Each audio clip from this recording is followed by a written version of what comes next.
আসসালামু আলাইকুম। এখানে একটি টিন শেড বাড়ি। গাঁথনি মোটামুটি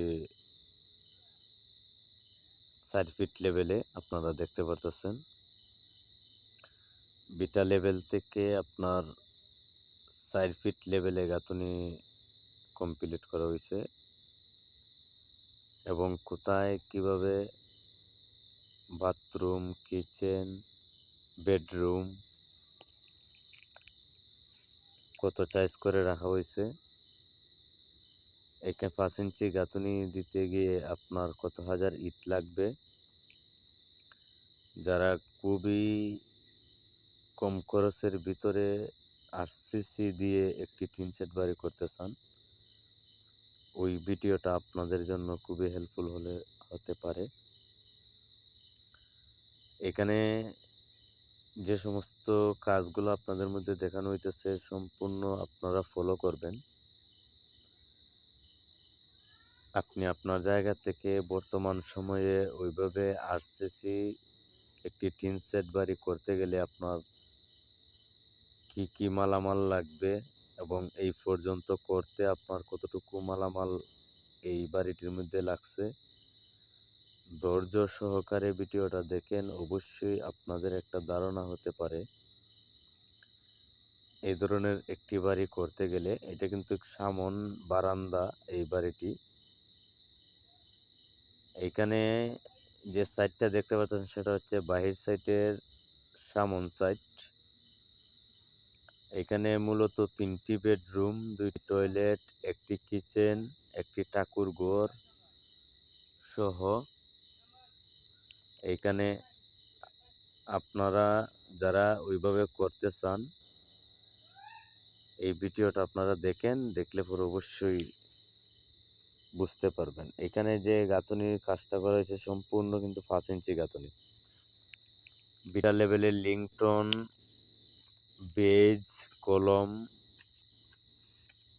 মূলত এগুলা কিন্তু আরসিসি ঢালাই দিয়ে করা হয়েছে এবং ৩ সুতার যে রডগুলো আছে 10 মিলি, এই রডগুলা দেওয়া হয়েছে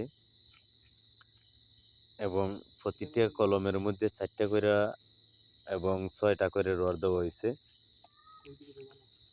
এখানে আপনারা যারা আরসিসি কাজ করাতে চান এবং আরসিসি করতে চান, এখানে যে কাজের সাইজটা রাখা হয়েছে, কলম রাখা হয়েছে ৭ ইঞ্চি ৭ ইঞ্চি এবং যে গ্রেড বিমগুলো আছে এগুলো কিন্তু ৭ ইঞ্চি ৭ ইঞ্চি ঢালাই সহকারে। এখানে যে বেডরুমটা দেখতে পাচ্ছেন এটা হচ্ছে কর্নারের যে বেডরুমটা, এটা হচ্ছে আপনার ১২ feet by ১৪ feet. ১২ feet by ১৪ feet একটি রুম এবং মধ্যে আরেকটি আছে ১২ ফিট বাই ১৪ ফিট, আরেকটি আছে ১২ ফিট বাই ১৪ ফিট। টোটাল ৩টি বেডরুম আছে এবং ওই বেডরুমের সাথে অ্যাটাচ কিন্তু বাথরুম। বাথরুমের সাইজটা আছে ৪ ফিট বাই ৯ ফিট। আপনারা দেখতে পাচ্ছেন ৪ ফিট বাই ৯ ফিট। ভিতর আপনার ৮.৫ ফিট এবং ভিতর আপনার ৪ ফিট। অ্যাটাচ বাথরুম এবং একটি কমান থাকবে। এটা হচ্ছে আপনার যে বেডরুমটা, এটা হচ্ছে আপনার ১২ ফিট বাই ১৪ ফিট। আপনারা দেখতে পারতেছেন সম্পূর্ণ গাঁথনি কিন্তু খুব সুন্দরভাবে করা হয়েছে। এখানে কিন্তু সম্পূর্ণ কিন্তু ৫ ইঞ্চি গাঁথনি দেওয়া হয়েছে এবং ১ নাম্বার ইটের গাঁথনি। এই পর্যন্ত গাঁথনির কাজটা নিতে আপনার যদি ইটের হিসাবটা করেন, এই পর্যন্ত বিটা লেভেলের নিচ থেকে প্রায় ৪,০০০ ইটের প্রয়োজন হয়েছে। এখানে আপনারা দেখতে পাচ্ছেন ৪ থেকে ৪,৫০০ ইটের প্রয়োজন হয়েছে এই পর্যন্ত কাজটা আপনার উঠাইতে।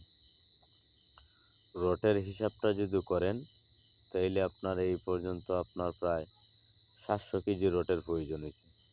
নিচের বেজের সাইজটি ছিল আপনার ৩ ফিট বাই ৩ ফিট।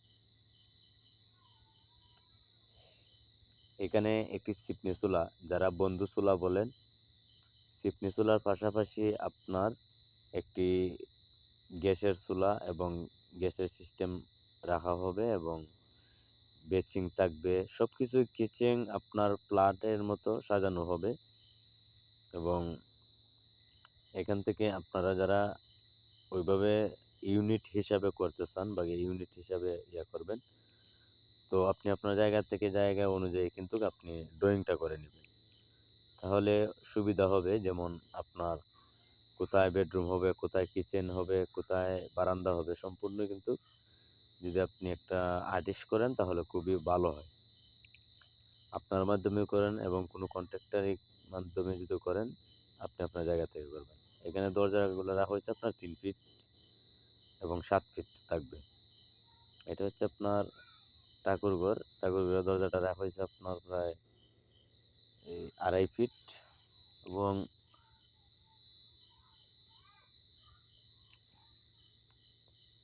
ঠাকুরঘরের দীর্ঘপ্রস্থ আপনার 9 ফিট বাই 9 ফিট। যারা রাখতে চান বারান্দার এক সাইডে রাখতে পারেন, সমস্যা নেই, যদি আপনাদের ঠাকুরঘরের প্রয়োজন হয়। বারান্দাটা শুধু সামনে রাখা হয়েছে এবং সম্পূর্ণ কিন্তু সামনটা ছাদ হবে এবং মেইন ঘরটি টিন হবে।